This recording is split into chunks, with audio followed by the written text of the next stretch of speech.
Welcome back. It's time now to take a look at the top business stories. DFM introduces new measures to improve liquidity. Non-oil trade climbs 11% for the first 9 months of 2010. And this week, we'll be taking a look back at some of the industry leaders we've interviewed this year.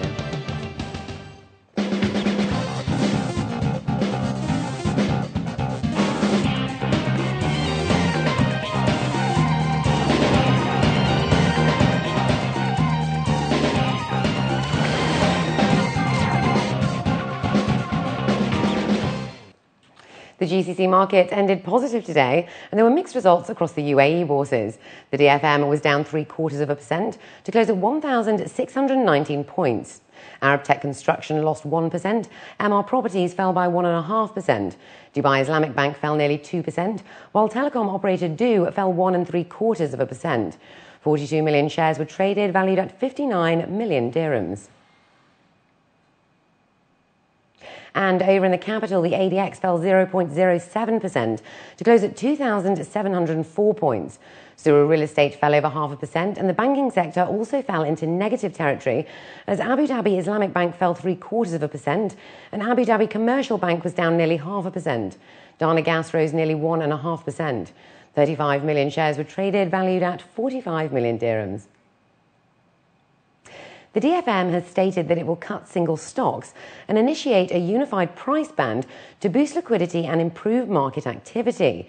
Officials state the maximum weight of a single stock will be lowered to 20% from 25%, as well as limiting the percentage of free float shares at 20%. As of the 2nd of January, all listed securities will be grouped under one umbrella and trade at a 15% upside limit and a 10% downside limit for a single trading session. This measure comes after a 9.6% drop within the index so far for this year, with falling volumes resulting in closure for many brokerages.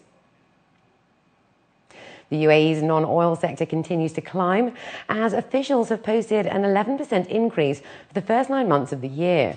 Government statistics have revealed stronger global commerce, and easing of the financial crisis as well as government policies have helped boost non-oil trade, with an upturn in trade reaching 540.5 billion dirhams.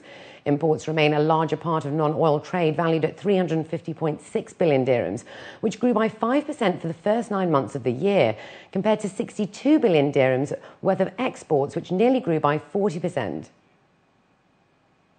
And hotel guests in Dubai reached nearly 6 million for the first 6 months of the year, representing a 6% increase compared to the same period last year.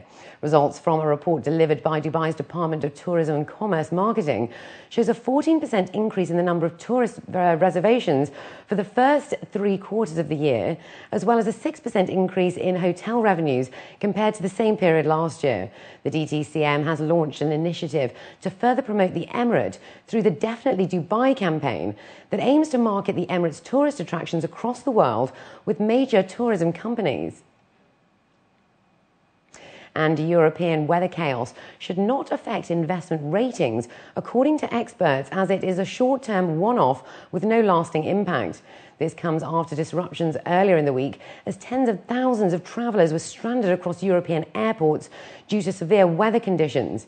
Despite a short-term setback for the industry, officials say they are looking forward to an increase in travel demand through premium business traffic that's linked to the corporate sector, as world trade is forecast to pick up. In terms of higher oil price forecasts, analysts say this will be reflected in fares. And for all of this week, we'll be bringing you some interview highlights for 2010. So up next, an interview with Australia's former Prime Minister, the Honourable Bob Hawke.